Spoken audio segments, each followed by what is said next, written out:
انا جبت كمية منتجات من الصين تكفيني سنة قدام، وكل الحاجات دي من الصين 100%.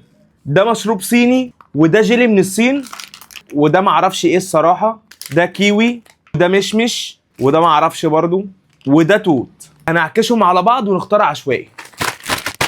ده هنجرب الجيلي الصيني. اوه، الصفرة بطعم الذرة، اكيد طعمها وحش قوي. وفي اللي لونها بينك كده، دي بطعم الفراولة، اكيد طعمها حلو. وفي اللي لونها ابيض، دي بطعم البرتقال، معرفش ازاي ولونها ابيض. يلا ندوق. هدوق اول حاجة طبعا اللي طعمها حلو، الفراولة.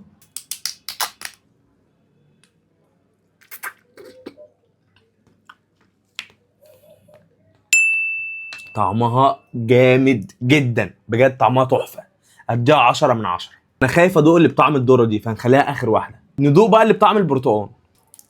يلا ندوق، بسم الله.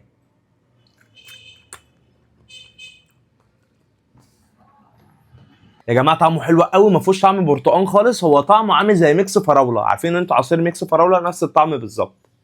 ندوق بقى اخر واحده واللي انا خايف منها، اللي هي بطعم الذره.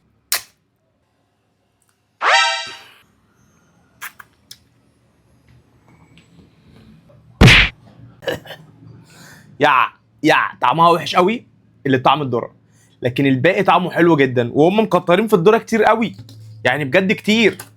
يا خساره.